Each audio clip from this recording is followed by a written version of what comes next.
Papa, c'est mon frère. Dominic Moretti s'est arrêté net sur le chemin pavé. Son fils de 5 ans venait de lâcher sa main. Pendant une longue seconde, il n'a pas bougé. La foule du dimanche s'écoulait autour de lui, à l'extrémité sud de Central Park. Des mères avec des poussettes, des touristes aux vestes colorées, et une saxophoniste qui jouait une ballade lente près de la fontaine. Mais rien de tout cela ne l'atteignait, car Luca courait. Il courait à toutes jambes sur les pavés gris et lisses. Il se dirigeait vers un garçon aux pieds nus, recroquevillé sur un banc au bord de l'allée. Un garçon dont les genoux étaient pressés contre sa poitrine. Comme s'il essayait depuis des jours de se faire plus petit qu'il ne l'était déjà. « Luca, reviens ici, tout de suite. » L'ordre est sorti de la bouche de Dominique. C'était cette voix basse et ferme qui faisait obéir sans discuter des hommes puissants en costume coûteux. Son fils ne s'est pas retourné. Son fils n'a pas ralenti. Son fils s'est planté devant le garçon sur le banc. Il a levé une petite main et a pointé un doigt droit sur la poitrine maigre et sale. Et puis il a prononcé la phrase qui allait diviser la vie de Dominic Moretti.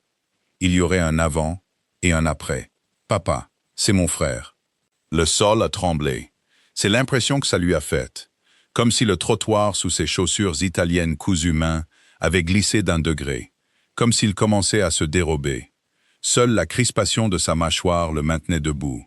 Il a franchi les derniers mètres en 3 longues enjambées. Ses jambes ne lui appartenaient plus tout à fait.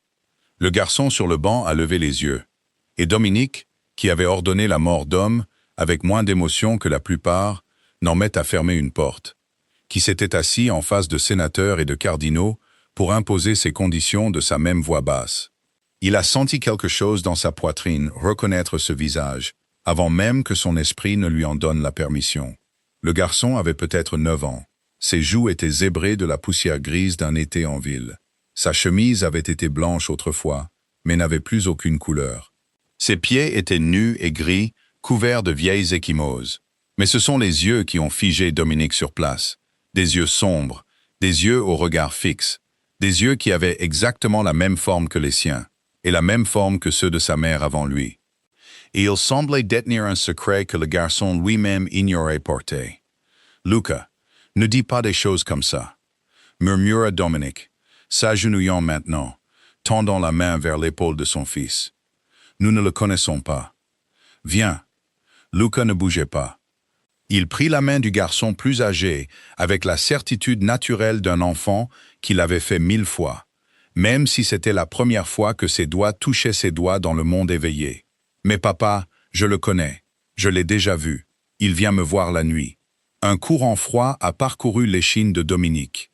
Il a de nouveau regardé le garçon plus âgé, vraiment regardé. Et il a demandé, parce qu'il devait demander. « Est-ce que c'est vrai ?» Le garçon sur le banc a dégluti. Sa voix, quand elle est enfin sortie, était rauque à cause du froid et du manque d'usage. Je rêve de lui, aussi, depuis toujours. Un petit garçon avec des boucles. Ma mère disait que ce n'était qu'une histoire, mais je savais qu'il était réel.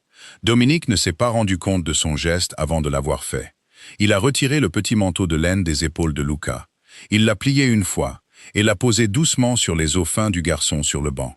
Le tissu paraissait absurdement petit sur les épaules saillantes.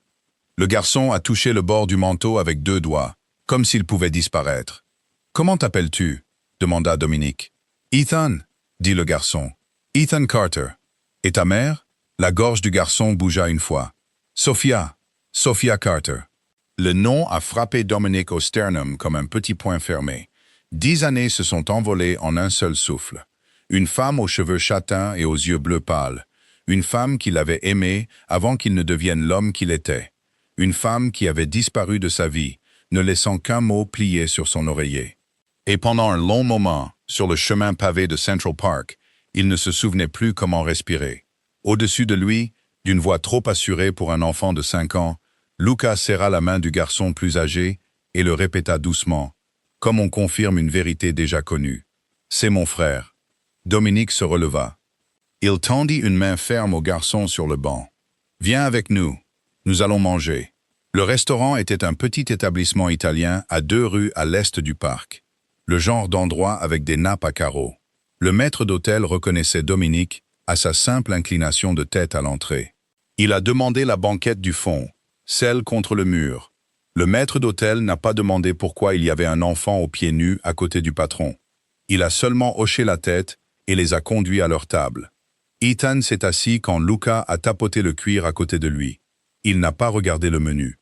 Il a regardé le panier de pain chaud au centre de la table, avec le silence concentré d'un garçon qui avait appris, quelque part en chemin, que la faim n'est pas quelque chose que l'on montre aux autres. « Prends-en », dit doucement Dominique. Ethan a hésité, puis sa petite main sale s'est refermée sur un morceau de pain. Il l'a mangé en 3 bouchées, puis un autre, et un troisième. Et ce n'est que lorsque Dominique a poussé tout le panier vers lui qu'il s'est arrêté, comme s'il se souvenait que d'autres personnes à table pourraient aussi vouloir manger. Luca a résolu le problème à la manière des enfants de 5 ans. Quand les assiettes sont arrivées, il a fait glisser la moitié de ses pâtes dans l'assiette d'Ethan, puis la moitié de son poulet, et enfin son petit verre de jus d'orange. Et il a dit avec une grande solennité, « Tu es plus grand, tu as besoin de plus. » Ethan a regardé l'enfant à côté de lui pendant un long moment. Quelque chose a bougé sur son visage, qui n'était pas tout à fait un sourire. Dominique a attendu que le pire de la faim ait disparu des yeux du garçon plus âgé. Puis il a posé sa propre fourchette. « Ethan, parle-moi de ta mère. » Le garçon a ralenti sa mastication. Il n'a pas levé les yeux de son assiette. « Elle avait les cheveux bruns, dit-il, jusqu'ici. Un doigt a touché le milieu de son dos, et des yeux bleus pâles, très pâles, comme l'eau d'une rivière le matin. Elle travaillait dans une petite librairie dans une rue secondaire. Elle me fredonnait des berceuses en italien pour m'endormir. » Il a fait une pause. Elle ne parlait pas italien. Elle avait appris les chansons sur un disque. Elle disait que quelqu'un lui en avait chanté une fois, il y a longtemps. Et elle voulait que je la connaisse aussi. La main de Dominique s'est lentement refermée sur son verre d'eau. Des cheveux châtains jusqu'au milieu du dos. Des yeux bleu pâle, de la teinte exacte d'un matin romain. Une librairie. Une voix qui fredonnait de vieilles berceuses napolitaines, sans savoir ce que les mots signifiaient. Parce que lui, Dominique, lui en avait chanté une fois. Dans un petit appartement de l'East Village, un après-midi pluvieux d'octobre. Et elle avait ri et lui avait demandé de la chanter à nouveau. « Quand est-ce qu'elle est partie ?» demanda-t-il, et sa voix n'était stable que parce qu'il l'avait entraînée pendant 20 ans à l'être. « Il y a 2 mois. » La gorge d'Ethan bougea. Sa poitrine était malade. Le docteur a dit que c'était dans ses poumons. Elle est restée longtemps dans une chambre à l'hôpital. Elle m'a tenu la main à la fin. Elle m'a dit d'être courageux. Il posa soigneusement sa fourchette. Après, des gens de la ville sont venus. Ils voulaient m'emmener dans un foyer, une grande maison avec d'autres enfants. J'ai entendu l'un d'eux dire aux voisins que les garçons de mon âge ne se font pas adopter. Alors, je n'ai pas attendu. Je suis sorti par la fenêtre. « Quel âge as-tu, Ethan ?»« 9 ans, dit le garçon. 10 le mois prochain. » Dominique a fait le calcul sans le vouloir. Il y a 10 ans, en automne, une femme aux cheveux châtains avait laissé un mot plié sur son oreiller. Et elle était sortie de sa vie sans un mot d'explication. Il y a 10 ans, exactement. Il a regardé le garçon de l'autre côté de la table, soulever un autre morceau de pain avec des mains prudentes.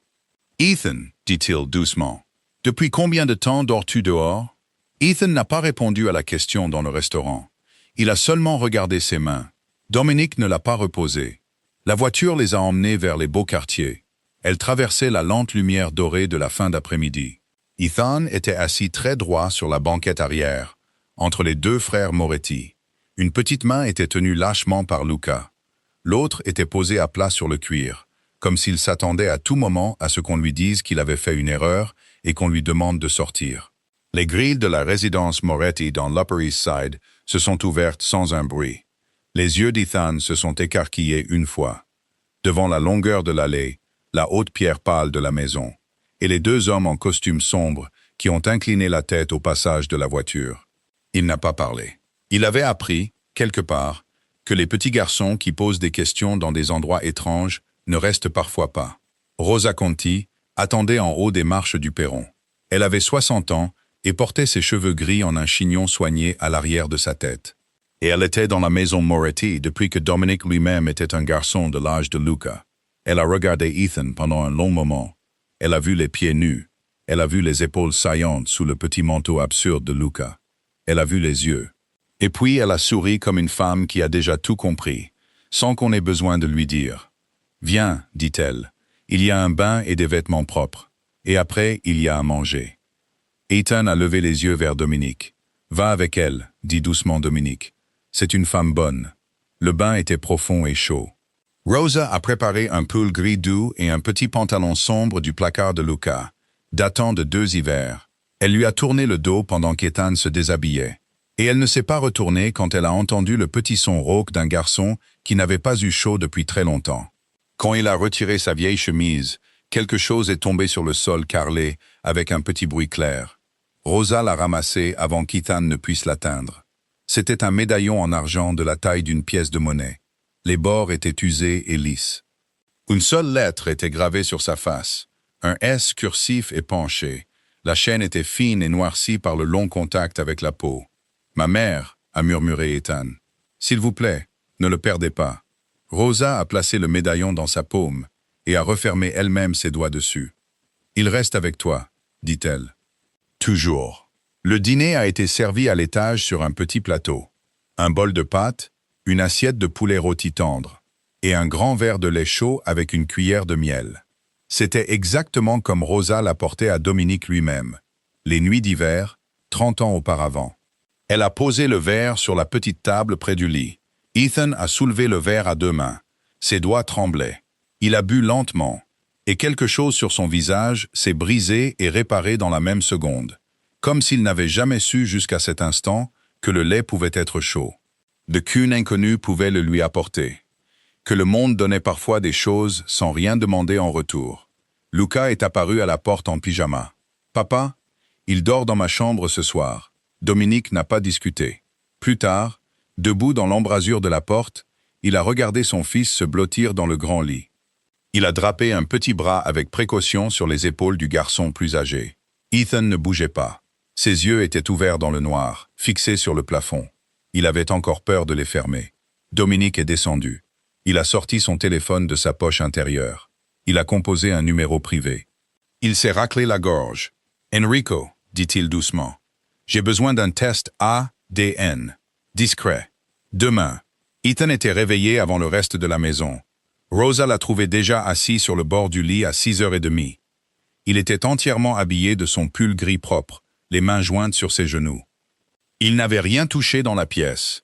Elle a souri, n'a rien dit, et l'a fait descendre pour du pain chaud et des fruits. Dominique lui a seulement dit qu'un médecin l'examinerait ce matin. Rien de plus. « Pour voir si tu vas bien », a-t-il dit, après la rue. C'est tout. Ethan a hoché la tête.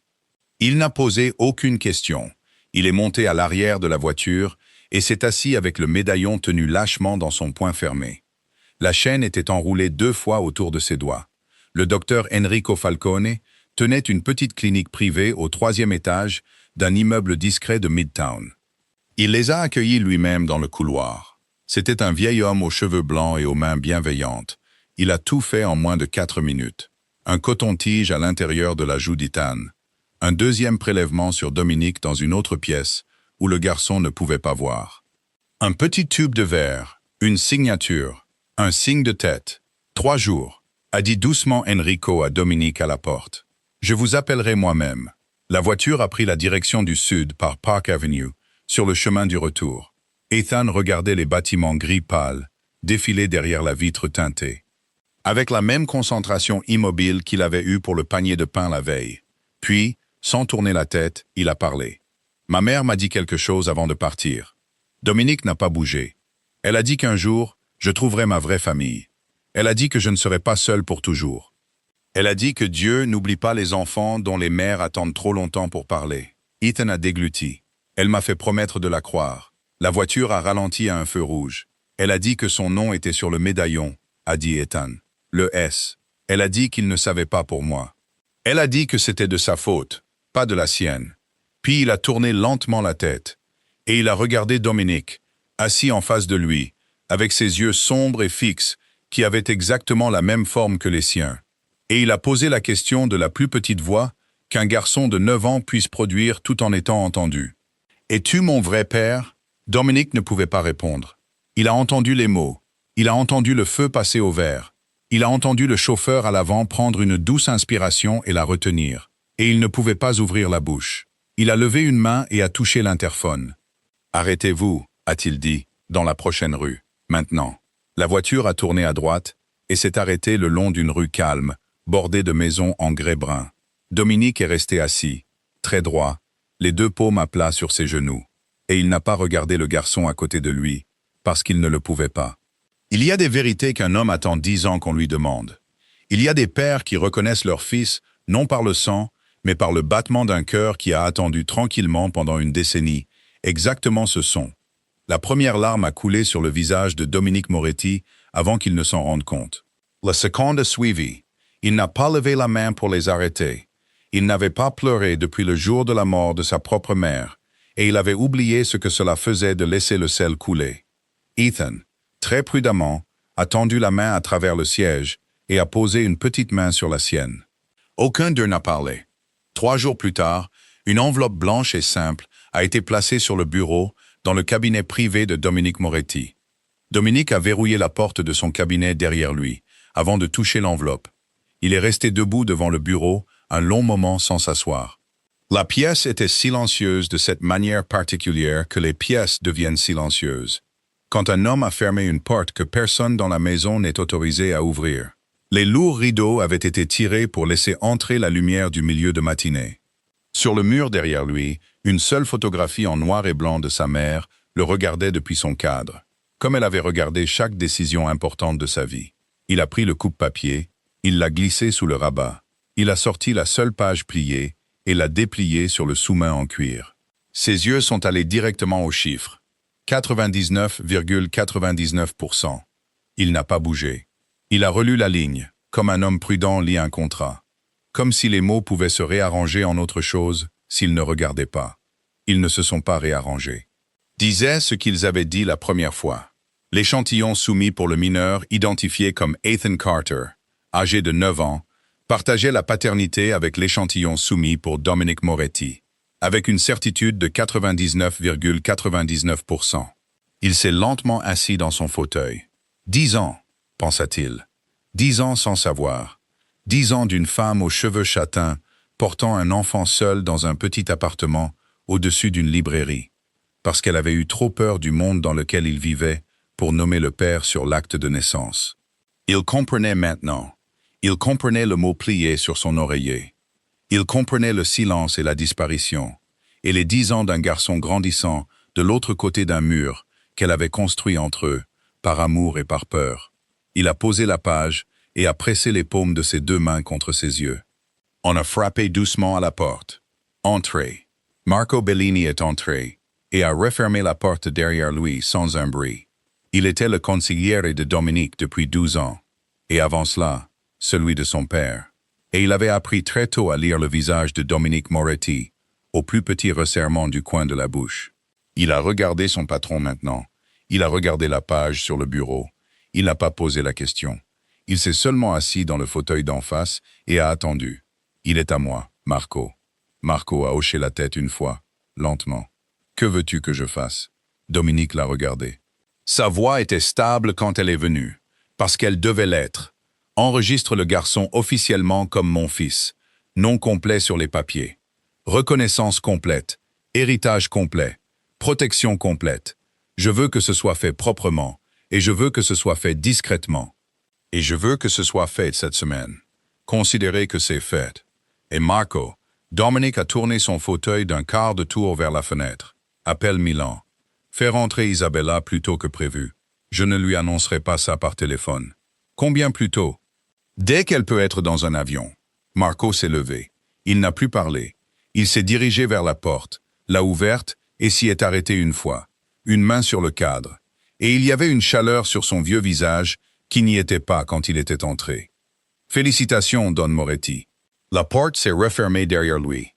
Dominique s'est levé et s'est approché de la haute fenêtre qui donnait sur le jardin arrière du domaine Moretti. En bas, sur la large pelouse verte, sous le doux soleil de fin de matinée, Ethan courait après un ballon de football noir et blanc. Avec la joie maladroite d'un garçon qui n'avait pas eu le droit d'être un garçon depuis longtemps, Luca le poursuivait, criant de rire, les bras en moulinet. Ils ont couru ensemble vers la basse clôture blanche au bord de la pelouse. Ethan a ralenti et a laissé son petit frère le toucher en premier, et Luca a chanté victoire. Dominic a pressé sa paume à plat contre la vitre froide. 3 jours plus tard, le vol d'Isabella Moretti en provenance de Milan a atterri à JFK. La voiture a franchi les grilles un peu après 4 heures de l'après-midi. Isabella Moretti est sortie dans la lumière dorée pâle de la cour. Elle portait un long manteau de voyage ivoire, ses cheveux sombres tirés en arrière à la nuque, un petit sac en cuir sur une épaule. Elle avait 34 ans et se déplaçait dans le monde avec la certitude tranquille d'une femme élevée par une vieille famille romaine. Une femme qui n'avait jamais, de sa vie, été obligée d'attendre. À son cou, reposant dans le creux au-dessus de sa clavicule, une fine chaîne tenait une seule pierre bleue pâle, de la couleur d'un ciel d'hiver. C'était le pendentif que Dominique avait attaché autour de son cou le matin de leur mariage, et elle ne l'avait pas enlevé depuis. Elle a embrassé son mari en haut des marches. Elle l'a serré une seconde de plus que d'habitude, comme si elle avait senti quelque chose dans sa voix au téléphone la nuit précédente qu'elle n'avait pas pu nommer. « Tu as l'air fatigué », dit-elle doucement contre son épaule. « J'ai besoin de te parler. » Elle s'est reculée et a étudié son visage. Ce qu'elle y a lu a suffi. Elle a hoché la tête une fois et n'a pas posé de questions. Rosa l'a accueillie dans le hall et a pris le manteau et le sac, avec le petit sourire chaleureux qu'elle ne réservait qu'à Isabella. Isabella le lui a rendu et a touché la joue de Rosa en passant. Puis elle a suivi son mari dans le long couloir jusqu'au cabinet privé à l'arrière de la maison. Dominique a fermé la porte derrière eux. Il ne s'est pas assis. Elle non plus. Il s'est tenu à la fenêtre, le dos tourné vers elle, pendant un long moment. Il a rassemblé les mots dans sa bouche comme un homme rassemble des pierres qu'il doit porter pour traverser une rivière. Puis il s'est retourné et il lui a raconté. Il lui a parlé du garçon sur le banc à Central Park. Il lui a dit ce que Luca avait dit. Il lui a dit le nom de Sophia Carter, et il a cherché une lueur sur son visage. Il n'en a vu aucune, car elle ne l'avait jamais entendue auparavant. Il lui a parlé du médaillon avec la lettre S. Il lui a parlé de la librairie et de la berceuse italienne. Il lui a parlé du prélèvement dans la clinique d'Enrico, et de l'enveloppe blanche et simple et du chiffre sur la page. Il n'a rien adouci. Quand il a eu fini, il est resté très droit et il a attendu. Isabella ne s'est pas assise. Elle n'a pas élevé la voix. Elle est seulement restée au centre de la pièce, une main reposant légèrement sur le dossier du fauteuil en cuir. Et elle est restée silencieuse pendant un long moment. Puis, elle a posé la première question. « L'as-tu aimé » Dominique n'a pas détourné le regard. « Oui. Avant de devenir l'homme que je suis maintenant. Oui. » Elle a hoché la tête une fois, lentement, comme si elle notait la réponse pour une lettre qu'elle garderait toute sa vie. Puis la deuxième question. « Pourquoi ne me l'as-tu jamais dit ?»« Parce que je pensais que c'était fini. »« Parce qu'elle m'a laissé un mot et a disparu, et je l'ai cherché pendant 1 an, et quand je n'ai pas pu la trouver, je me suis forcé à arrêter. Parce que quand je t'ai rencontré, je voulais t'offrir un homme sans passé, et je me suis dit qu'une histoire qui était terminée n'était pas une histoire que tu avais besoin de connaître. » Isabella a fermé les yeux le temps d'une respiration. Quand elle les a ouverts, ils étaient secs. Je vois. Elle a lâché le fauteuil. Elle a traversé la pièce. Elle s'est arrêtée une fois à la porte, la main sur la poignée en laiton, et elle ne s'est pas retournée. Puis elle a ouvert la porte et elle est sortie. Ce soir-là, pour la première fois, ils se sont assis tous les trois pour dîner. Et l'air au-dessus de la longue table polie était froid comme du verre en hiver. Isabella est descendue dîner dans une robe sombre et simple, les cheveux toujours tirés en arrière. Elle s'était lavé le visage. Elle avait redressé sa colonne vertébrale. Elle avait revêtu le sang-froid qu'on lui avait appris à avoir depuis l'enfance. Et elle le portait maintenant comme une femme porte un manteau dans une pièce où les fenêtres ont été laissées ouvertes. Ethan était déjà à table quand elle est entrée.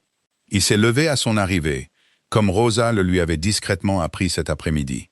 Et il est resté très droit à côté de sa chaise, les 2 mains jointes devant lui. Il portait un autre pull gris doux. Ses cheveux avaient été peignés et le médaillon en argent était caché sous son col. Isabella l'a regardé. Pendant une longue seconde, elle n'a rien fait. Puis elle a incliné la tête exactement comme elle l'inclinait devant un étranger lors d'un dîner diplomatique à Milan. « Bonsoir, Ethan. Je vous en prie, asseyez-vous. Bonsoir, signora. » Elle n'a pas souri. Elle n'a pas ouvert les bras. Elle ne s'est pas approchée de lui, n'a pas touché ses cheveux, ni dit « bienvenue dans cette maison ». Elle s'est assise à sa propre place, de l'autre côté de la table. Elle a arrangé sa serviette sur ses genoux avec des mains prudentes. et elle a fait le plus petit signe de tête à Rosa pour commencer à servir. Ethan s'est assis.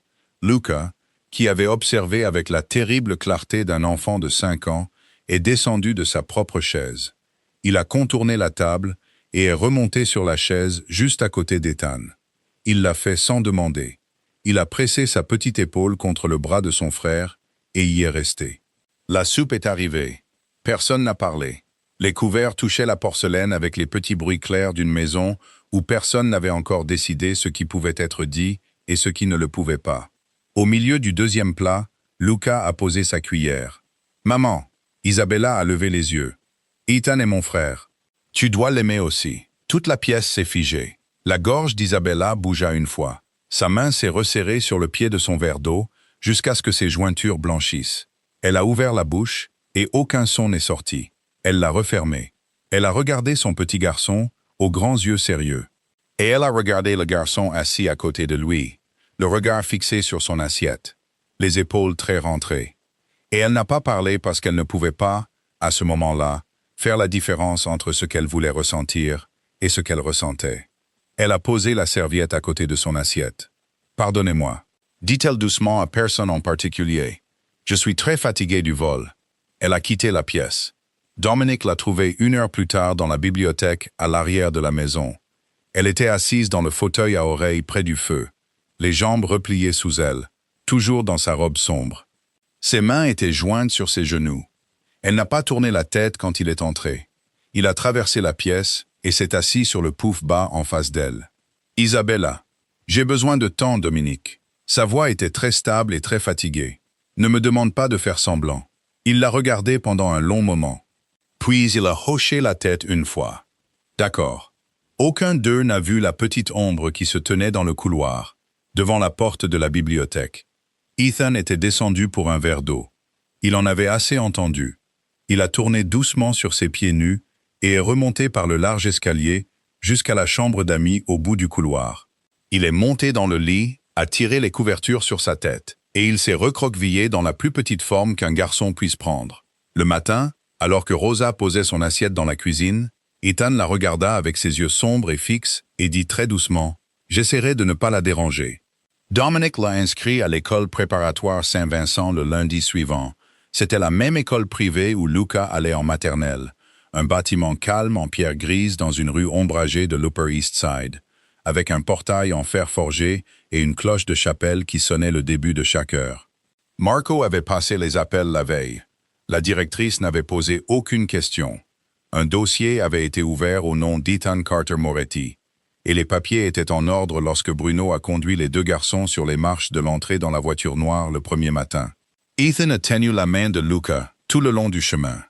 Il ne l'a lâché que lorsque son petit frère lui a serré les doigts 2 fois et s'est enfui vers l'aile de la maternelle avec un cri de joie. Dans sa propre classe, Ethan s'est assis au fond et a très peu parlé. Il gardait les mains jointes sur son bureau. Il gardait les yeux sur le professeur.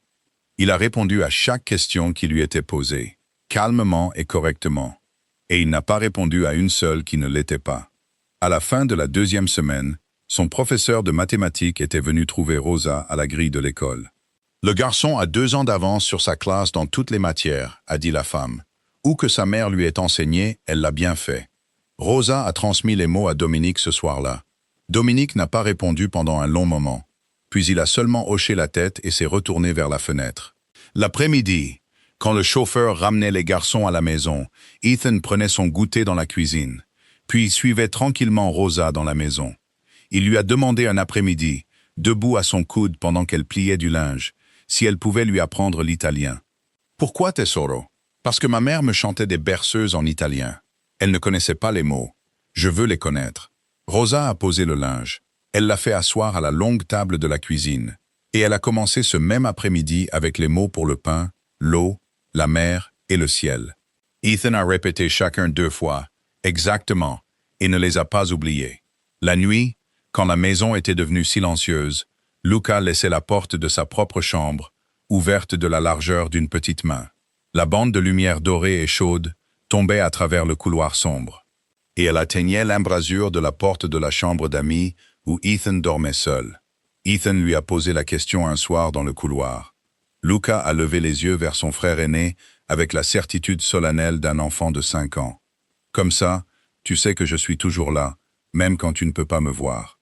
Ethan n'a pas répondu. Il s'est seulement penché, a touché les cheveux de son petit frère une fois, s'est retourné et est retourné dans sa propre chambre.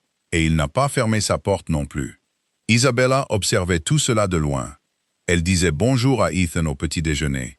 Elle disait bonne nuit à Ethan au pied de l'escalier. Elle n'élevait pas la voix, et elle ne baissait pas sa garde, et elle se déplaçait dans la maison comme si elle attendait que quelque chose en elle change. Et cela n'avait pas encore changé. Un soir, en se rendant dans sa propre chambre, elle s'est arrêtée devant la porte entr'ouverte de la chambre d'amis. Ethan se tenait devant le petit miroir au-dessus de la commode, boutonnant le haut de son pyjama. Il ne savait pas qu'elle était là. Il parlait à son propre reflet, de la voix la plus douce qu'elle ait jamais entendue d'un enfant. « Ce n'est pas ta mère. Ne demande rien. Surtout pas. » Isabella n'a pas bougé. Elle est restée dans le couloir un long moment, une main pressée à plat contre le mur. Puis elle s'est dirigée, très doucement, vers sa propre chambre. Cette même nuit, dans un entrepôt sur un tronçon sombre du front de mer de Brooklyn, une réunion avait lieu. Elle a commencé à l'observer depuis les petits endroits calmes de la maison. Elle n'en avait pas l'intention. Elle s'était dit, dans les jours qui ont suivi ce premier dîner glacial, qu'elle donnerait au garçon sa nourriture, son lit et le bonjour poli dû à tout invité sous son toit, et rien de plus.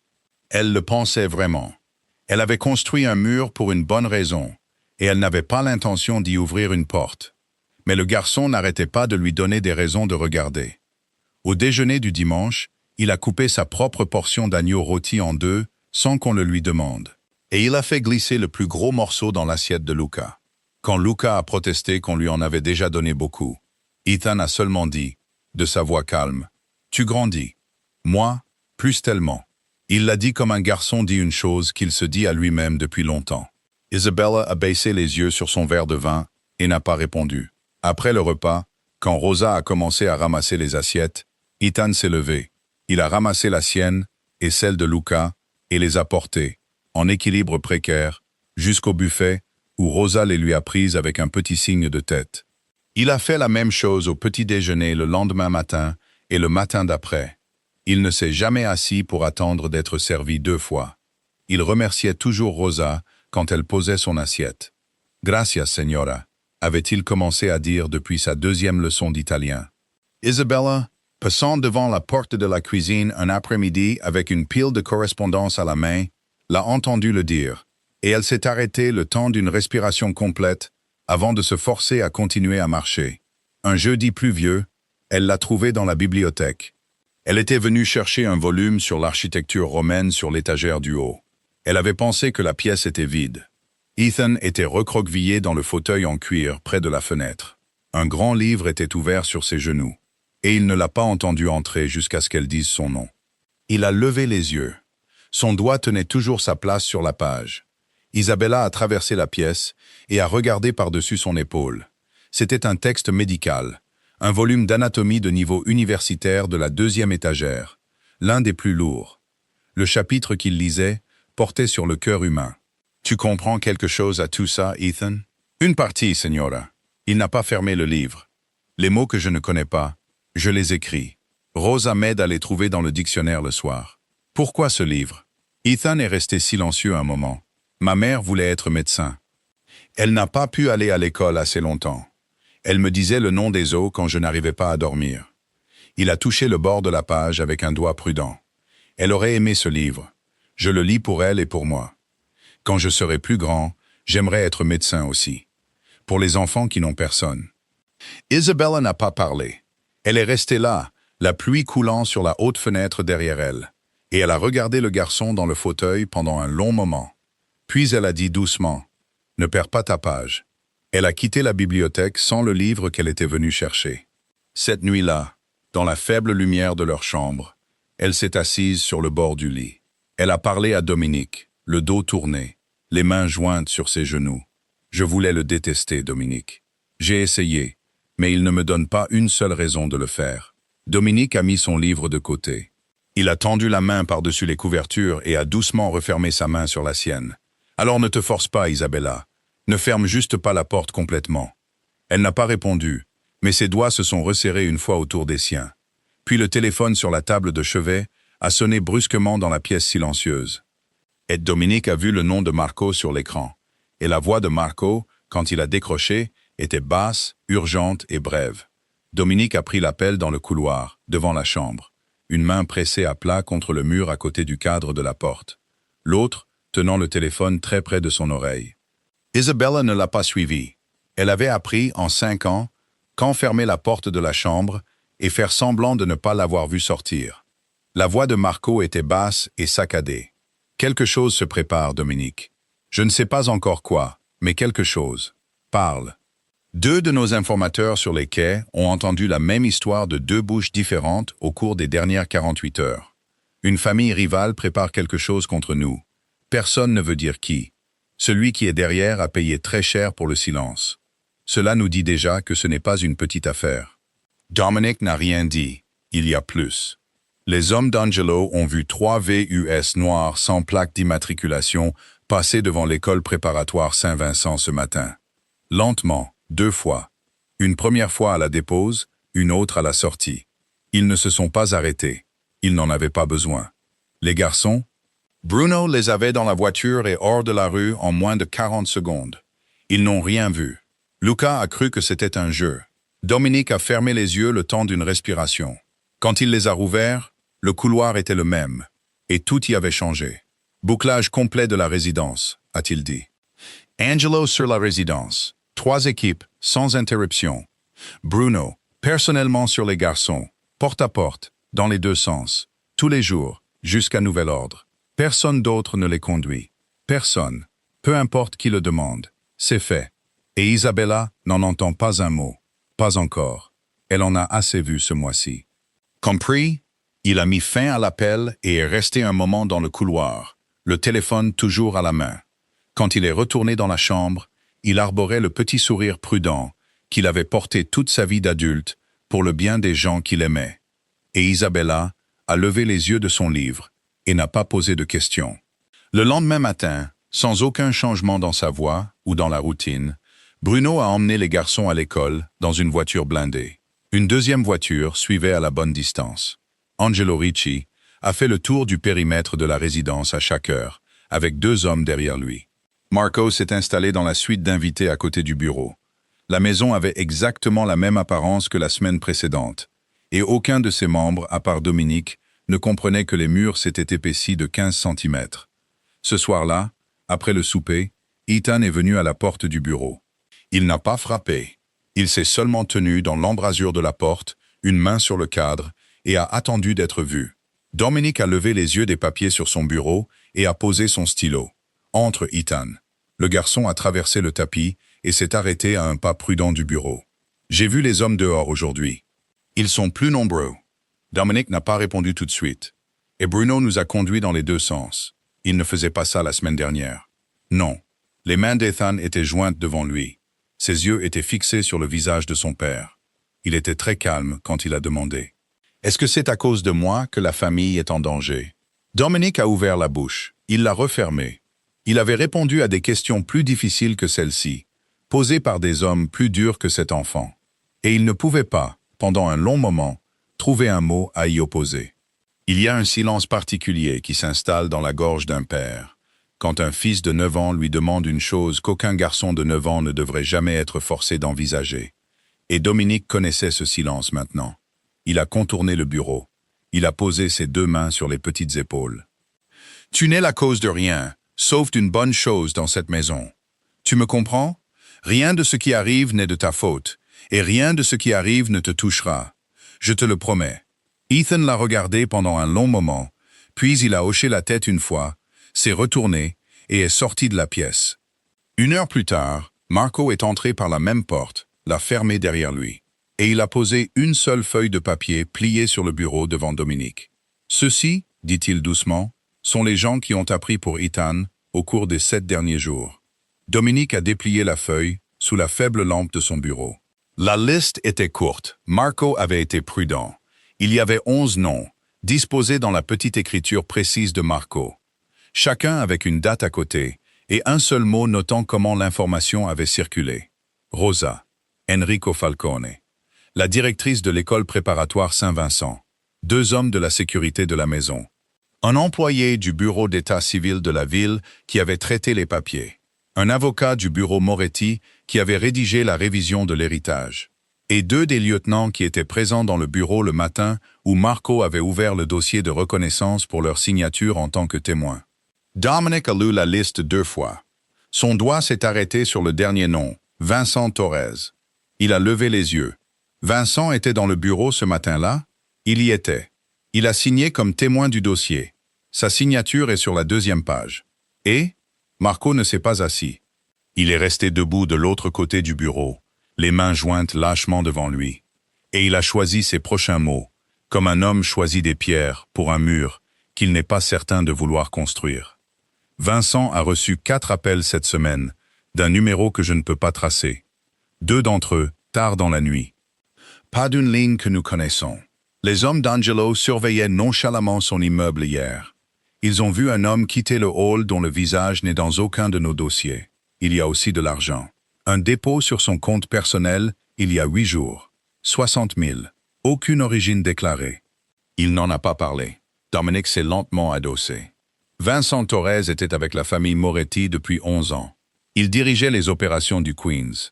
Il avait pris une balle dans l'épaule à Astoria il y a 3 hivers et n'avait pas émis un son. Il était réfléchi, calme, marié et père de 2 filles. Et Dominic lui avait confié un registre d'entrepôt qu'il ne confiait qu'à très peu d'hommes. Et maintenant, sur une page pliée dans un bureau fermé à clé, le nom de l'homme se trouvait sous un titre qui n'avait rien à y faire. « Je veux qu'il soit surveillé », a dit Marco, discrètement. Rien qu'il puisse sentir. « Bah encore, fais-le. Et je veux que tu lui parles seul demain matin. » Lis son visage. Dominic a hoché la tête une fois. La réunion a eu lieu dans la petite salle de petit déjeuner, près de la terrasse arrière à 9 h le lendemain matin. Vincent est entré avec un café déjà à la main. Il s'est installé confortablement dans la chaise en face de la table. Et il a salué Dominic avec le sourire facile et fatigué d'un homme qui avait passé la moitié de la nuit avec un enfant qui faisait ses dents. Dominic a demandé, sans préambule, à propos des appels, de l'argent et de l'homme dans le hall. Vincent a posé la tasse. Il y a eu des appels. Don Moretti, personnel. Non liés à notre travail. Je préférerais ne pas en parler dans cette maison. Vincent, je n'ai rien fait contre toi. La voix de Vincent était stable quand il l'a dit, mais ses yeux se sont tournés vers la fenêtre derrière l'épaule de Dominic et y sont restés 1 seconde de trop. Et ils ne sont pas revenus avant que Dominic n'ait déjà noté le retard. Dominic l'a laissé partir sans autre question. Cette nuit-là, dans la chambre d'amis au bout du long couloir, Ethan a commencé à émettre un petit son brisé dans son sommeil. Il rêvait que Luca l'appelait. Il pouvait entendre la voix, très lointaine, petite et effrayée, appelant son nom depuis une pièce qu'il ne pouvait pas trouver. Il s'est tourné dans le noir. Il a essayé de répondre. Il ne parvenait pas à faire fonctionner sa bouche. Isabella passait dans le couloir pour vérifier l'escalier principal. Elle s'est arrêtée devant la porte. Elle a entendu les petites respirations saccadées. Elle a entendu le garçon murmurer une fois « Luca ». Sa main est allée à la poignée de la porte. Elle y est restée un long moment, puis elle l'a retirée. Elle s'est retournée. Elle est retournée dans sa propre chambre et a refermé la porte derrière elle sans un bruit. Le lendemain matin, une enveloppe blanche et simple, sans adresse ni timbre, a été trouvée sur le perron de la résidence. Angelo a apporté l'enveloppe au bureau lui-même, la tenant par un coin du bout des doigts. Pas de timbre, pas d'adresse, pas d'empreinte à l'extérieur que nous puissions trouver.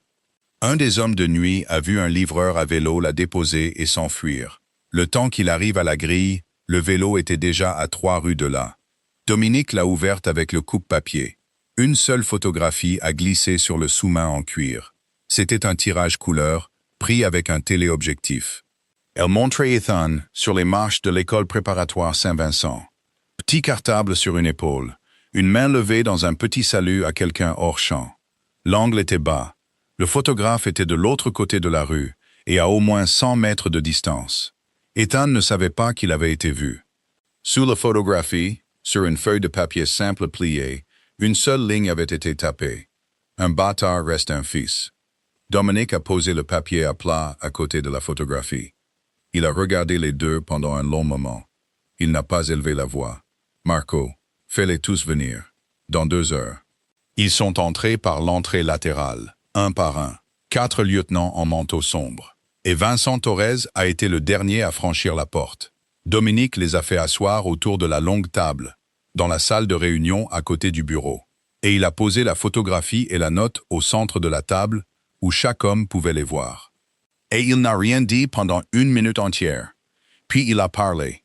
Quelqu'un à cette table sait comment une photographie comme celle-ci a été prise.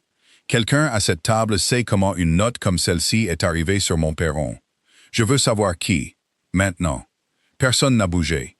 Vincent Torres a posé son café avec précaution. Il a regardé la photographie. Il a regardé la note. Puis il a levé les yeux. Don Moretti. Je veux parler. Parle. Je sais que j'ai été surveillé cette semaine. Je sais pourquoi. Je n'ai rien fait contre vous. Mais je comprends comment ça peut paraître. Alors je vais le dire clairement. Ici, devant mes frères. Il a sorti un document plié de l'intérieur de sa veste et l'a posé sur la table. 60 000 sur mon compte il y a 8 jours. La vente de la maison de ma mère à Rego Park. Elle est décédée au printemps. Ma sœur et moi avons partagé les bénéfices. Voici le relevé de clôture de l'avocat. Il est daté. Il est signé. Vous pouvez vérifier chaque ligne avant la fin de cette réunion. Il a déplié un deuxième papier. Les appels que j'ai reçus cette semaine proviennent d'un médecin privé du New Jersey. Ma plus jeune fille a été diagnostiquée avec une maladie cardiaque. Ma femme ne voulait pas que la famille le sache avant d'avoir un deuxième avis. Je n'en ai pas parlé dans cette maison parce que ce n'était pas encore une chose certaine. J'en parle maintenant parce que je préfère avoir honte que d'être mise en doute. La pièce était très silencieuse. Vincent a regardé Marco, puis Dominique. Je demande une chose. Enquêtez sur moi de manière indépendante. N'importe quel tiers que vous choisirez, n'importe quel comptable, n'importe quelle filature, aussi longtemps que cela prendra. D'ici là, je ne quitterai pas cette ville. Je ne toucherai pas à mes comptes. Et je ferai un rapport à Marco chaque matin. Quand vous serez satisfait, vous vous excuserez ou vous m'enterrerez. Quoi qu'il en soit, je ne suis pas un traître. Le visage de Marco ne s'est pas adouci. Chaque homme à cette table peut raconter une histoire propre. Tous les hommes à cette table n'en racontent pas une. Dominique a levé une main et la pièce s'est tue. Vincent, tu seras surveillé comme tu l'as demandé. En attendant, tu restes à ton poste. Marco, vérifie chaque ligne d'ici demain soir. Il a regardé autour de la table. Tant que je ne saurai pas qui a envoyé cette photographie, aucun homme dans cette pièce ne prendra de nuit de congé. Aucun homme dans cette pièce ne manquera un appel de contrôle. Aucun homme dans cette pièce ne respirera sans que je le sache. Suis-je clair? Il l'était. La réunion s'est terminée. Les hommes sont sortis par le couloir latéral. Isabella se tenait en haut du large escalier dans le hall d'entrée. Quand Vincent Torres a traversé le marbre en dessous d'elle pour se diriger vers la porte, elle était descendue pour un verre d'eau. Elle a vu son visage alors qu'il passait sous le lustre. Elle a vu les manteaux des autres hommes qui attendaient à la porte. Elle a vu Angelo à l'entrée, une main reposant à l'intérieur de sa veste. Comme un homme repose sa main quand il n'est pas certain que la rue à l'extérieur est sûre. Elle est restée très droite, les doigts serrés sur la rampe. Pour la première fois depuis son retour de Milan, elle a compris que le danger dans cette maison n'était plus une forme au coin du visage de son mari. Il était dans les murs, il était dans l'air, il était déjà à l'intérieur. Cette nuit-là, après que les garçons se soient couchés, Isabella a parcouru le couloir de l'étage dans sa longue robe de chambre grise pour voir ses 2 fils, et elle s'est arrêtée dans l'embrasure ouverte de la salle de lecture. La salle de lecture n'était éclairée que par la petite lampe en laiton sur la table d'appoint près de la fenêtre. Isabella avait pensé que la pièce était vide. Elle était venue éteindre la lampe avant d'aller se coucher. Ethan se tenait devant le mur au-dessus de la cheminée. Il était en pyjama. Ses pieds étaient nus sur le tapis sombre. Il était très petit dans la faible lumière et très immobile. Et il regardait la photographie dans le cadre en argent qui y était accroché. C'était la photographie de son jour de mariage. Elle était dans sa robe ivoire sur les marches de l'église à Rome. Une main sur le bras de Dominique, riant de quelque chose que le prêtre venait de dire. Dominique la regardait comme il l'avait regardée ce matin-là, et seulement elle. Et le cadre en argent captait la lumière de la lampe et adoucissait les 2 visages en quelque chose de presque tendre. Ethan a levé une petite main et a pressé très légèrement le bout de ses doigts contre le bas du cadre. Puis, il lui a parlé dans un murmure qu'elle a à peine entendu. « Je suis désolé d'être venu. Je ne voulais pas la rendre triste. Je voulais seulement une famille. » Isabella n'a pas bougé. Sa main est montée à sa bouche et a pressé fort contre ses lèvres. Elle est restée dans l'embrasure de la porte et elle a senti toute l'architecture ordonnée de sa droiture vaciller. D'un degré, puis d'un autre. Et puis elle a glissé silencieusement dessous ses pieds. D'une manière qu'elle n'avait pas connue en 5 ans d'une vie très soigneusement menée. Elle n'a pas avancé. Elle ne le pouvait pas. Elle ne pouvait pas le laisser la voir. Pas avec ses yeux qui se remplissaient comme ça. Pas avec tout ce qu'elle avait construit contre lui qui, en une douce seconde, s'effondrait dans sa poitrine. Elle s'est retournée très doucement sur la pointe de ses pieds nus. Elle est retournée dans le couloir jusqu'à sa propre chambre. Elle a refermé la porte derrière elle sans un bruit. Et elle s'est assise sur le bord du lit et a pressé ses 2 mains à plat contre son visage. Elle n'a pas pleuré, pas encore, mais elle a cessé à ce moment-là de pouvoir faire semblant. En bas, à la même heure, dans le bureau fermé, Marco est entré par la porte sans frapper. Il tenait un mince dossier dans une main et son visage avait la couleur du vieux papier. Il a posé le dossier sur le bureau. Il l'a ouvert. Il l'a retourné pour que Dominique puisse le lire à l'endroit. Ce n'est pas Vincent. Dominique a levé les yeux. Son histoire est vérifiée. Chaque ligne. La vente de la maison, le médecin du New Jersey, le numéro privé. Tout. Il est clean. Alors qui? Marco a tapoté la page du dessus. Une seule photographie y était attachée. Un homme aux cheveux gris d'une 50aine d'années, assis à la terrasse d'un café dans ce qui ressemblait à une ville côtière en Italie. Une petite tasse d'espresso dans une main. Le visage était plus lourd que dans le souvenir de Dominique. Les yeux étaient les mêmes. Alessandro Russo. Il a atterri à Newark il y a 11 jours avec un passeport sicilien sous un autre nom. Il est en ville depuis. 2 de nos anciens entrepôts sur le front de mer de Brooklyn ont de nouveaux locataires qui remontent à des sociétés écrans qu'ils contrôlent. Les 3 VUS à l'école étaient les siens. La photographie d'Ethan vient d'un homme qui l'a fait venir de Palerme. Dominique n'a rien dit. Son père était l'un des hommes que ton père a mis en terre en 92. Il avait 16 ans à l'époque. Il est en Sicile depuis 20 ans. Il est ici maintenant. Et il est ici pour toi. Et il a appris que tu as un fils dont il ignorait l'existence. Et il a fait de ce fils la porte par laquelle il a l'intention d'entrer. Il y a des ennemis qui ne meurent pas. Ils dorment seulement et attendent que la prochaine génération les réveille. Marco a fermé le dossier. Nous devons déplacer la famille dans un endroit sûr, immédiatement. Le plan a été élaboré avant l'aube. Bruno emmènerait Isabella et les 2 garçons hors de la ville ce matin-là, sous le couvert habituel du trajet scolaire. Il les récupérerait à l'école préparatoire Saint-Vincent, 1 heure avant la dernière sonnerie. Il utiliserait 2 voitures Lure pour semer toute filature, et il les conduirait à la maison sûre dans la vallée de l'Hudson, que Marco avait préparée par des canaux que personne en dehors du bureau ne connaissait. Dominique et Marco resteraient dans la résidence jusqu'à la nuit, puis suivraient par un autre itinéraire. Angelo sellerait la maison. Isabella n'a pas discuté. On lui avait dit au petit déjeuner, discrètement, seulement les parties qu'elle avait besoin de savoir. Elle a embrassé les 2 garçons sur le front dans le hall d'entrée. Elle leur a dit qu'ils partaient pour un petit voyage pour voir les chevaux. Luca a applaudi, et Ethan l'a regardé une fois avec ses yeux sombres et fixes, et n'a pas posé de questions. Le matin avait une fine lumière d'hiver. Bruno conduisait. La voiture noire blindée a tourné dans la rue de l'école à 2h11, exactement à l'heure. Et Bruno a ralenti devant les marches pour récupérer les 2 garçons. Rosa attendait sur le trottoir avec leur manteau sur son bras. Tout ce qui a suivi a pris moins de 90 secondes. Le premier VUS est sorti de la rue latérale au nord et a traversé devant la voiture des Moretti, avec un virage lent et délibéré qui a bloqué toute la voie. Le pied de Bruno est allé à l'accélérateur avant que le VUS n'ait fini de bouger. Au même instant, le 2e VUS est arrivé rapidement par derrière et s'est arrêté à 10 cm du pare-choc arrière. Et le 3e est sorti d'une allée de service du côté ouest et les a bloqués sur le flanc. La main de Bruno est allée à l'intérieur de sa veste. Il n'a jamais atteint la porte. La vitre arrière du passager du VUS devant eux s'est abaissée de 8 cm. Il y a eu un seul son bas, pas tant un coup de feu que le souvenir d'un. Et Bruno s'est affaissé sur le côté dans le siège du conducteur et n'a plus bougé. Le vent a supporté le petit poids de sa tête. Isabella s'est entendue faire un son qu'elle n'avait jamais fait de sa vie. Les portes ont été ouvertes de l'extérieur.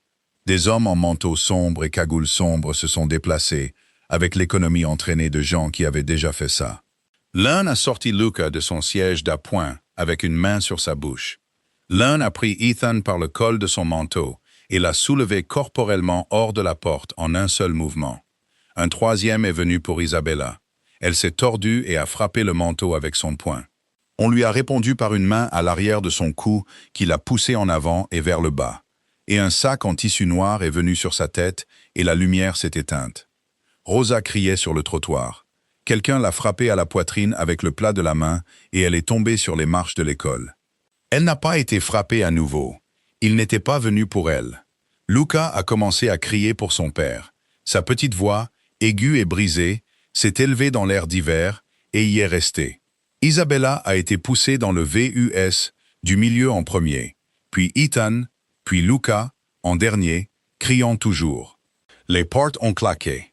Les trois VUS se sont déplacés presque comme un seul. À l'arrière du véhicule du milieu, dans le noir, sur le sol, Ethan a serré son petit frère contre sa poitrine avec ses deux bras.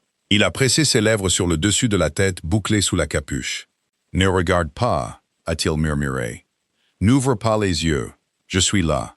Je suis là. » Le convoi s'est dirigé vers le sud et l'est et était sur le pont de Brooklyn en moins de 8 minutes. À 2h23 cet après-midi-là, le téléphone privé sur le bureau de Dominic Moretti a commencé à sonner. L'écran n'affichait aucun numéro. Il l'a décroché avant la fin de la deuxième sonnerie. Il y a eu une seconde de silence. Puis une voix basse, calme et sans hâte a parlé à son oreille avec l'accent de la côte sicilienne. « Savez-vous qui je suis, Moretti ?» Dominique n'a pas répondu tout de suite. Il a posé le deuxième téléphone sur le bureau, très soigneusement, comme un homme pose un verre qu'il ne veut pas casser. Il a mis le premier téléphone sur haut-parleur juste assez longtemps pour que Marco, qui était entré par la porte latérale, au son de la sonnerie, entende la voix et se fige au milieu du tapis. Puis il l'a retiré du haut-parleur et l'a ramené à son oreille. « Je sais maintenant, Rousseau. » Il y a eu une petite respiration satisfaite à l'autre bout du fil. « Bien. Alors nous ne perdons pas notre après-midi. J'ai votre femme. J'ai votre plus jeune garçon. J'ai l'aîné que vous venez de trouver. Tous les trois sont indemnes. Ils le resteront pendant exactement 48 heures. Après cela, ma patience est une ressource que je ne possède plus. Que voulez-vous? Tout ce que votre père a pris au mien. Le front de mer de Brooklyn, chaque quai, chaque entrepôt, chaque équipe. Les routes du Bronx. Chaque soldat qui répond actuellement à un homme de main des Moretti dans l'un ou l'autre territoire me répondra avant le coucher du soleil, le deuxième jour. Papier signé, transfert public par les canaux habituels. Rien fait d'une manière qui puisse être annulé. Et vous démissionnerez de la tête de votre maison d'ici la fin de la semaine. Ce n'est pas un prix, c'est un enterrement. C'est le prix de 3 battements de cœur, Moretti. À vous d'accepter ou de refuser. Dominique a fermé les yeux le temps d'une respiration. Quand il a parlé, sa voix était égale. J'accepte. Dites les mots en entier. 48 heures, transfert complet du front de mer de Brooklyn et des routes du Bronx. Ma démission suivra. Je vous donne ma parole. Sage. Un coursier arrivera à votre grille à 9 heures demain matin, avec les papiers. Vous signerez devant lui. Il repartira avec les documents. Quand ils seront déposés, votre famille rentrera à la maison. Comment savoir s'ils sont en vie? Vous entendrez un mot de chacun d'eux à 9 heures demain. C'est tout ce que vous aurez. Ne me testez pas d'ici là, Moretti. J'ai attendu 20 ans. Je peux attendre 2 jours de plus. La ligne est devenue silencieuse. Dominique a tenu le téléphone contre son oreille 1 seconde de plus, dans le silence soudain et retentissant du bureau. Puis il l'a abaissé. Il l'a posé face contre le bureau. Il a levé les yeux vers Marco. Et la froideur qui est apparue sur son visage à ce moment-là était une froideur que Marco n'avait vue que 2 fois en 12 ans. Et les 2 hommes sur qui elle avait été dirigée étaient morts. Fais-les tous venir. Chaque lieutenant, chaque homme de main, chaque chauffeur. Vincent Torres inclus. Vincent. Vincent est clean. Vincent reste, et je le veux dans la pièce dans 20 minutes. Marco était déjà en mouvement. En moins d'1 heure, La longue salle de réunion à côté du bureau était pleine. Angelo Ricci à la porte, Vincent Torres sur la deuxième chaise, son manteau toujours sur lui. 6 autres lieutenants autour de la table. Marco debout à l'épaule droite de Dominique avec un dossier ouvert dans les mains. Sur le mur derrière Dominique, une grande carte en papier des 5 arrondissements avait été déroulée et épinglée, avec une deuxième carte du port extérieur à côté. Dominique ne s'est pas assis. Alessandro Russo à ma femme et mes fils. Il nous a donné 48 heures. Il n'aura pas un entrepôt. Il n'aura pas un quai. Il n'aura pas une signature. Nous allons le trouver en premier. Personne n'a parlé. Personne n'en avait besoin. Marco a commencé les affectations d'une voix basse et stable. Chaque réseau d'informateurs sur le front de mer devait être activé dans l'heure. Chaque répartiteur corrompu, chaque maître de quai, chaque écoute téléphonique que la famille Moretti possédait ou louait, devait être tourné vers un seul but. Le numéro de téléphone privé que Russo avait utilisé était déjà en cours de vérification sur 3 tours distinctes par un vieil ami d'une entreprise du New Jersey. Chaque route sortant de Brooklyn et du Queens vers les arrondissements extérieurs devait être discrètement surveillée par un œil des Moretti avant la tombée de la nuit. Dominique s'est tourné vers la carte. Il a levé une main et a touché la côte du bout d'un doigt. Trouvez-moi chaque entrepôt qu'il possède, chaque quai qu'il loue, chaque maison sûre où il a jamais dormi de ce côté de l'Atlantique. Je veux ça sur cette table à l'aube. Presque à la même heure, dans une pièce en béton sans fenêtre quelque part le long du bord extérieur du port, Isabella Moretti a ouvert les yeux. La pièce était petite et froide et entièrement faite de béton gris. Il n'y avait pas de fenêtre. Il y avait une porte en acier avec un lourd verrou coulissant à l'extérieur et une petite trappe carrée à hauteur des yeux. Il y avait une seule ampoule nue, dans une cage en fil de fer suspendue à un court cordon au centre du plafond. Elle bourdonnait faiblement. La lumière qu'elle projetait était faible et jaune, et n'atteignait pas les coins. Contre le mur du fond se trouvait un lit de camp en fer bas, avec un matelas rayé et pas de couverture. Contre le mur proche se trouvait un seau en métal. Rien d'autre. Isabella s'est redressée sur ses coudes, sur le sol en béton. La capuche avait disparu. Ses cheveux s'étaient détachés de leur épingle. Ses poignets étaient libres. La pierre bleue pâle à son cou s'était retournée et reposait froide contre sa clavicule. À côté d'elle, Luca était déjà réveillé et sanglotait déjà. Un petit son humide et rauque sans forme. Son visage était pressé contre ses côtes. De l'autre côté, Ethan était assis, le dos contre le mur, un bras autour des épaules de son petit frère. Ses yeux étaient ouverts. Son visage était très immobile. « Maman, maman, je veux papa, je veux papa. » Elle a rassemblé Luca contre sa poitrine. Elle a caressé l'arrière de sa petite tête chaude. Elle l'a embrassé sur le dessus une fois, puis une autre, et elle a dit « Je suis là, mon amour. Maman est là. Maman est là. » Et sa voix était égale parce qu'elle la rendait égale. Et ses mains tremblaient si fort qu'elle a dû les presser à plat contre le dos de Luca pour les faire arrêter. Ethan n'a pas parlé pendant un moment. Il s'est seulement assis et a regardé son petit frère pleurer. Il a laissé sa propre petite épaule servir d'appui. Puis, de la plus petite voix, il a commencé. « Luca, tu te souviens de l'histoire des 2 frères dans la forêt ?» Luca a octé contre l'épaule d'Isabella. « Celle où ils se perdent, oui, ils se perdent, mais écoute, ils sont 2, donc c'est différent. Parce que quand l'aîné ne voit pas le chemin, le plus jeune le peut. Et quand le plus jeune est fatigué, l'aîné le porte. Et les arbres sont très hauts, et le soleil se couche, et les loups sortent. Mais les frères continuent de marcher. Et sais-tu pourquoi ils rentrent toujours à la maison? » Luca a levé son visage de la robe d'Isabella. Ses yeux étaient humides et grands. Pourquoi? Parce qu'ils sont 2. L'un n'est jamais seul. C'est tout le secret de l'histoire. Quand ils sont 2, la forêt ne peut pas gagner. Luca a reniflé. Il s'est frotté le nez avec le dos de son poignet. Sommes-nous les 2 frères maintenant? Nous sommes les 2 frères maintenant. Et maman est avec nous. Et maman est avec nous. Donc nous sommes 3. La forêt a déjà perdu. Les pleurs de Luca ont ralenti. Ils sont passés de la forme rauque à une douce respiration saccadée, puis au silence. Il s'est tourné dans les bras d'Isabella, a tendu la main par-dessus ses genoux, a pris la main d'Ethan et l'a tenue. Isabella n'a pas parlé. Quelque temps plus tard, le verrou coulissant à l'extérieur de la porte a grincé. La trappe s'est ouverte. Une main a poussé un petit pain rond et une bouteille d'eau en plastique d'un demi-litre à travers la fente, sur le sol en béton. La trappe s'est refermée et le verrou a glissé à nouveau. Ethan a rampé à genoux et les a ramassés. Il les a ramenés au mur. Il a soigneusement cassé le pain en 3 morceaux. Puis il a de nouveau cassé son propre morceau en 2. Et il a placé les plus grandes moitiés devant Luca et Isabella. La bouteille, il l'a ouverte et l'a offerte d'abord à son petit frère, puis à elle. « Je n'ai pas faim, dit-il doucement. J'ai l'habitude. » Isabella l'a regardé. Elle a regardé les petites mains gercées repliées autour du bouchon en plastique. Elle a regardé la ligne nette de sa pommette sous l'ampoule jaune. Elle a regardé les yeux sombres et fixes qui avaient exactement la même forme que ceux de son mari. Et elle a regardé le garçon derrière ses yeux. Et pour la première fois depuis son retour de Milan, elle l'a regardé vraiment. Le 2e jour dans la pièce en béton est arrivé sans lever de soleil. Il n'y avait aucun moyen de savoir qu'il était arrivé. Sauf que l'ampoule jaune continuait de bourdonner. Et Luca, à une heure qu'Isabella ne pouvait pas mesurer, s'est réveillé et a demandé de l'eau, et il n'y en avait pas. La bouteille en plastique de la veille était vide.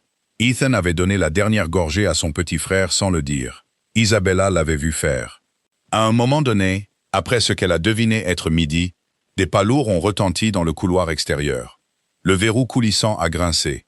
La porte en acier s'est ouverte vers l'intérieur. L'homme qui est entré était large d'épaules, avec une tête rasée et un manteau qui n'avait pas été boutonné. Il ne portait rien. Il a rempli l'embrasure de la porte et les a regardés comme un homme regarde une cargaison qui s'est plainte du voyage. Faites taire le garçon. Isabella s'est levée. Elle a fait un pas, délibérément, entre lui et les 2 enfants. Sa voix, quand elle est venue, était basse et claire. Apportez de l'eau. Il a soif. J'ai dit faites taire le garçon. De l'eau. Maintenant.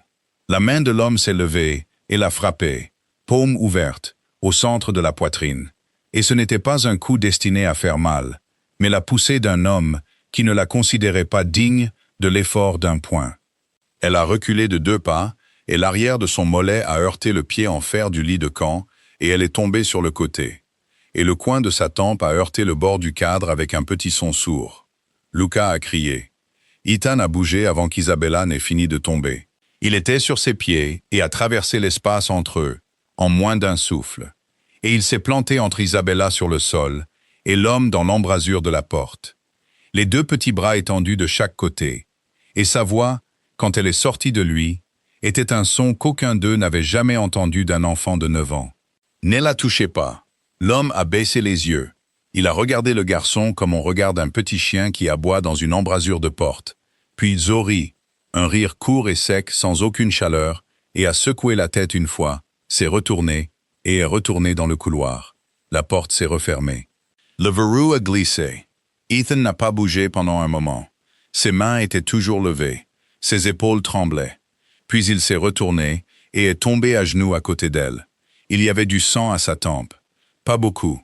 Une lente ligne rouge le long de son visage dans ses cheveux. Ethan a tiré l'ourlet de son pull gris doux à 2 mains. Il a arraché une bande de coton de la couture intérieure avec une petite traction rauque qui a ruiné le pull et ne semblait pas lui importer du tout. Il a plié la bande. Il l'a pressée très doucement contre la coupure. Il l'a maintenue là. « Signora, regardez-moi. Regardez-moi. Ce n'est qu'un peu. Ça va s'arrêter. » Elle l'a regardé. Il a pris la bouteille en plastique vide du sol, a secoué les 2 dernières gouttes d'eau dans le bouchon et l'a inclinée vers sa bouche. Elle a avalé, et il n'en a pas gardé pour lui-même. Les heures qui ont suivi ont été très calmes. Luca s'est glissé contre son côté non blessé et est tombé dans un sommeil épuisé. L'ampoule bourdonnait. Le béton sous eux leur retirait la chaleur de leurs os, 1 degré à la fois. Quand Isabella a commencé à frissonner dans le tissu fin de sa robe déchirée. Ethan s'est assis à côté d'elle dans la faible lumière jaune. Il a déboutonné le petit manteau de laine qu'il portait depuis le matin du trajet scolaire. C'était le manteau que Luca avait plié sur ses fines épaules sur le banc de Central Park l'après-midi qui avait tout commencé. Il l'avait porté tous les jours depuis. Rosa l'avait lavé 2 fois. Il sentait encore faiblement le placard en cèdre du 2e étage de la maison Moretti. Il l'a enlevé. Il l'a secoué. Il l'a posé avec précaution sur les épaules d'Isabella. Il a rentré le petit col sous son menton avec des doigts froids et stables. Vous en avez plus besoin que moi. Isabella a fermé ses doigts autour de la petite manche, là où elle pendait contre son bras, et elle a commencé à pleurer. Pour la première fois depuis le matin où son mari lui avait dit le nom de Sophia Carter, Isabella Moretti a pleuré. Ethan s'est enfin endormi aux petites heures, recroquevillé sur le côté sur le sol en béton, le dos contre le mur et les deux bras enroulés autour de Luca. Le visage de Luca était pressé dans le creux de la clavicule de son frère aîné. Sa petite main était fermement refermée sur une poignée du pull gris déchiré. Sa respiration était devenue lente et régulière. Dans la lumière jaune, il ressemblait, sous un certain angle, exactement à un enfant qui avait dormi de cette façon depuis le jour de sa naissance. Isabella était assise sur le bord du lit de camp en fer, avec le petit manteau de laine toujours sur ses épaules, et elle les regardait. Elle n'a pas bougé pendant un long moment. Elle a pensé au matin où elle était rentrée de Milan, à l'homme dans l'embrasure de la porte de sa propre chambre qui lui avait dit un nom qu'elle n'avait jamais entendu. Et comment elle était sortie de son bureau sans un autre mot. Il s'était dit pendant les nombreux jours qui ont suivi que son silence était le silence raisonnable d'une épouse blessée. Elle a pensé au bonjour poli à travers la table du petit déjeuner. Elle a pensé à l'embrasure de la porte de la salle de lecture et à un petit garçon aux pieds nus en pyjama, murmurant des excuses à une photographie de mariage. Elle a pensé à la bouteille d'eau vide et à la petite bande de coton déchirée, pressée contre sa tempe, et à un enfant de 9 ans, avec les deux bras étendus dans une embrasure de porte. Et elle a compris, avec la clarté soudaine et nette d'une femme qui a finalement cessé de faire semblant, ce qu'elle avait refusé de voir. Il n'était pas venu lui prendre son mari. Il n'était pas venu remplacer Luca. Il n'était pas venu pour être le remplaçant de quoi que ce soit pour qui que ce soit. Il était seulement venu pour avoir une famille, pour être tenu par une, pour appartenir. Isabella s'est glissée à genoux à côté d'eux sur le sol. Elle a tendu la main très lentement. Elle a posé la paume de sa main, légère comme une plume, sur le dessus des cheveux sombres d'Ethan. Elle l'a caressé une fois, comme une mère caresse la tête d'un fils endormi qui n'a pas besoin de savoir qu'on veille sur lui. Sa respiration n'a pas changé. « Je suis désolée, mon garçon », a-t-elle murmuré. « Je suis désolée que ça m'ait pris si longtemps. » Dans le bureau de la résidence Moretti, à la même heure, Dominique se tenait au-dessus de la carte en papier du port extérieur, une épingle rouge entre son pouce et son index. Marco était entré 12 minutes plus tôt avec un dossier et un nom, un vieil entrepôt de réparation navale sur une jetée désaffectée au large de Red Hook, officiellement abandonné depuis 6 ans, officiellement détenu par une société écran enregistrée à Malte, officieusement loué par une 3e couche de papier, à un nom qui remontait à travers 2 autres couches à Alessandro Russo. Les hommes d'Angelo avaient surveillé la jetée pendant 6 heures, depuis un bateau de pêche ancré tranquillement dans le chenal. 2 gardes sur le toit, 2 autres à la baie de chargement, une seule porte à trappe sur la face sud, non surveillée au changement de quart. Dominique a enfoncé l'épingle rouge dans la carte. Les autres sont entrés par la porte latérale, l'un après l'autre. Marco, Angelo Ricci, avec la liste des hommes qu'il avait choisis. Bruno Salvato, encore pâle, un bras dans une écharpe noire à cause des points de suture du chirurgien à son épaule, mais debout et refusant de s'asseoir. Vincent Torres en manteau sombre avec son propre pistolet, déjà à la hanche. 6 autres, les meilleurs hommes de la maison. Dominic a posé les 2 paumes à plat sur le bord du bureau. Il a regardé autour de la pièce. Sa voix était basse et très calme. Au lever du soleil, personne qui a posé la main sur ma femme ou mes enfants ne sortira vivant de ce bâtiment. Personne, sauf ma famille. Suis-je compris? Personne n'a parlé. Tout le monde a hoché la tête. À 3 heures du matin, sur un tronçon de front de mer sombre, où le vent du port sentait le sel, le diesel et la vieille corde, l'équipe Moretti s'est approchée de l'entrepôt en silence absolu. La trappe sud s'est ouverte sans un bruit, et l'équipe d'Angelo y est entrée en premier. Ce qui a suivi a été une vague de détonations basses et nettes, de mots criés et de bruits de pas sur de vieilles planches de bois, et elle s'est déplacée à travers l'entrepôt du mur sud au nord, comme le temps se déplace dans une maison. Les 2 gardes sur le toit sont tombés, avant que l'un d'eux ne crie. Le père à la baie de chargement est tombé 1 seconde plus tard. Vincent Torres et Bruno ont repoussé la ligne intérieure à travers le couloir de fret. Marco et 4 hommes ont pris l'aile des bureaux. Dominique est allé directement aux escaliers menant au sous-sol avec un pistolet dans chaque main et ne s'est pas arrêté. Il a défoncé la 3e porte au bout du couloir en béton. Isabella était sur ses pieds avec les 2 enfants derrière elle. Luca criait déjà le nom de son père. Ethan se tenait à côté d'elle, une main fermée sur la petite manche du manteau de laine, son visage très pâle sous l'ampoule jaune. Ils étaient tous les 3 en vie. Dominic a traversé la pièce en 2 enjambées et les a tous les 3 serrés contre sa poitrine en même temps. Il les a tenus le temps d'une seule respiration.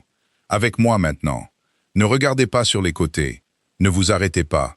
Il les a conduits dehors. Isabella portait Luca. Ethan venait derrière elle, sa petite main agrippée à l'arrière de sa robe. Dominic est passé en premier, le pistolet levé, et Marco s'est placé derrière Ethan, au coin du couloir. Ils ont monté les escaliers. Ils ont traversé le plancher de fret à travers une fumée qui sentait encore la poudre. Ils sont arrivés à moins de 6 mètres de la baie de chargement ouverte, et l'air froid et pur de la nuit est passé. L'homme est sorti de derrière la pile de caisses sur la gauche. C'était un des hommes de Rousseau, et il saignait d'une blessure au côté, et il avait un pistolet dans la main droite. Il l'a levé. Il n'a pas visé Dominique. Il a visé au-delà de lui, à travers l'espace, dans le dos d'Isabella. Ethan était le seul dont la tête était tournée dans la bonne direction. Il n'a pas réfléchi. Il n'a pas crié. Il a lâché la robe d'Isabella, et il a bondi. Son petit corps a traversé l'espace entre eux, le temps d'un battement de cœur. Et il l'a heurté durement sur le côté, et l'a poussé d'un demi-pas en avant avec tout son poids. Le pistolet a tiré. Ethan s'est effondré. Il est tombé sur le sol en béton de l'entrepôt sans un son. Et son médaillon en argent, la petite pièce usée avec le S bouclé, a été projeté hors du col de son pull sur sa fine chaîne sombre. Il a heurté le sol à côté de sa main, a rebondi une fois et est resté immobile. Isabella a entendu le son qu'elle faisait avant de savoir qu'elle le faisait. Elle était déjà à genoux. Elle était déjà en train de le ramasser contre elle. Le sang chaud à travers la fine robe contre son bras. Ses 2 mains essayant de maintenir sa petite tête stable sur son épaule. Non, non, non. Regarde-moi. Ethan, Ethan, mon garçon.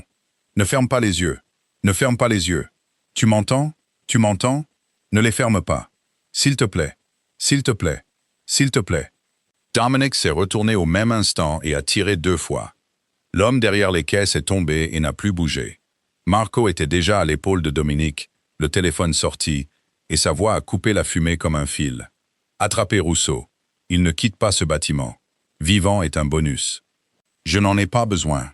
Il y a des moments où un enfant devient le fils d'une mère non par la naissance, mais par l'unique instant silencieux où il se place devant une balle déjà en route vers elle et la prend pour qu'elle ne le fasse pas. Isabella a pressé sa joue contre les cheveux sombres d'Ethan. Quelque part très loin, à travers la baie de chargement ouverte, une sirène a commencé à s'élever dans la nuit de New York. L'opération a duré près de 6 heures. Le docteur Enrico Falcone est sorti de la salle d'opération un peu après 9 heures du matin, toujours dans sa blouse bleue. Le masque baissé sous son menton, ses cheveux blancs humides aux tempes. Il a rencontré Dominique et Isabella dans la salle d'attente privée au bout du couloir. Et il ne les a pas fait attendre pour la nouvelle. La balle a traversé proprement. Elle n'a pas touché le cœur. Elle n'a pas touché le poumon. Il a perdu du sang, mais pas plus qu'un garçon de son âge ne peut en donner. C'est un enfant fort. Il va vivre. Isabella a pressé ses 2 mains contre sa bouche. Dominique l'a rattrapé contre son épaule et l'a tenu là et ne l'a pas lâché pendant un long moment. Ils l'ont laissé s'asseoir avec lui en premier. La pièce était calme et propre, et la lumière du matin, à travers les stores, tombait en douces rayures pâles sur le lit. Ethan était très petit sous le drap blanc, un bras bandé de l'épaule au coude, un bip lent et régulier du moniteur à son côté. Isabella a approché la chaise. Elle a pris sa main libre dans les siennes et a replié ses doigts autour et ne l'a pas lâché. Il s'est réveillé un peu après 11 heures. Ses yeux se sont ouverts lentement. Il a d'abord regardé le plafond, puis la fenêtre, puis, enfin, son visage. La première chose qu'il a dite n'était pas à propos du bandage. Ce n'était pas à propos de la douleur. Ce n'était pas du tout une question sur lui-même. Est-ce que toi et Luca allez bien? Isabella a craqué. Elle a baissé son front sur la petite main dans la sienne et elle a pleuré ouvertement. Comme elle n'avait pas pleuré devant quiconque depuis qu'elle était une fille.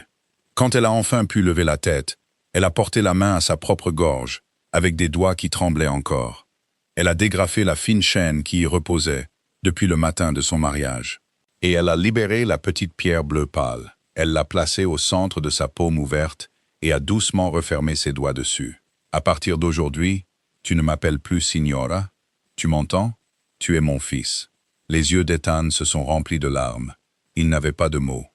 Il a seulement hoché la tête une fois et a tenu la petite pierre contre son cœur. La porte s'est ouverte. Luca est entré au bras de Dominique, les yeux grands ouverts et solennels. Il est monté sur le bord du lit avec une digne prudence de 5 ans.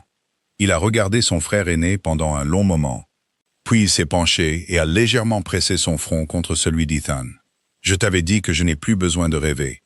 Maintenant tu es réel. » Ils l'ont ramené à la maison 4 jours plus tard. Rosa avait un plateau qui attendait dans le hall d'entrée. Un grand verre de lait chaud dessus avec une cuillère de miel. Exactement comme elle en avait apporté un au même garçon lors de sa toute première nuit dans la maison. Cette fois, Rosa ne l'a pas monté à l'étage. Isabella l'a fait. Elle s'est assise sur le bord du lit d'Ethan et elle a tenu le verre à 2 mains. Et elle a attendu tranquillement jusqu'à ce qu'il ait fini chaque goutte. Cette nuit-là, la porte de la chambre d'amis au bout du couloir a été laissée ouverte de la largeur d'une petite main, exactement comme Luca avait autrefois laissé la sienne. Et la personne qui a parcouru le long couloir sombre pour le voir une fois, puis une autre avant l'aube, était Isabella. 2 jours après, Marco a trouvé Alessandro Russo dans un appartement loué au-dessus d'un fleuriste à Bay Ridge. Il n'en est pas ressorti. Une nouvelle photographie a été accrochée au-dessus de la cheminée dans la salle de lecture la semaine suivante. 4 personnes s'y tenaient sur les marches de la résidence Moretti, sous le pâle soleil d'hiver. Dominic, Isabella, Luca et un garçon de 9 ans dans un pull gris doux, avec un médaillon en argent à son cou et une pierre bleu pâle sur une chaîne à côté. Et voici, cher ami, la leçon que cette histoire nous laisse. La famille ne commence pas toujours par le sang. Parfois, une personne devient vraiment la nôtre dans l'unique moment silencieux où elle est prête à tout abandonner pour protéger les gens qu'elle aime. Une mère n'est pas seulement la femme qui porte un enfant dans son corps. Une mère est aussi la femme qui choisit, un jour, d'ouvrir une porte qu'elle s'était promis de garder fermée. Maintenant, j'aimerais vous entendre. Avez-vous déjà vu, dans votre propre vie, quelqu'un devenir de la famille sans aucun lien de sang? Un beau-fils, un voisin, un vieil ami, qui a tranquillement pris la place de la sœur que vous n'avez jamais eue? Partagez votre histoire dans les commentaires ci-dessous. Lisez les histoires des autres. Rappelons-nous tous, ensemble, que l'amour est plus fort que les barrières qui, nous le pensons, nous séparent. Si cette histoire vous a touché, s'il vous plaît, laissez un j'aime. Partagez-la avec quelqu'un qui a besoin de l'entendre ce soir. Et abonnez-vous à la chaîne pour ne jamais manquer une histoire comme celle-ci.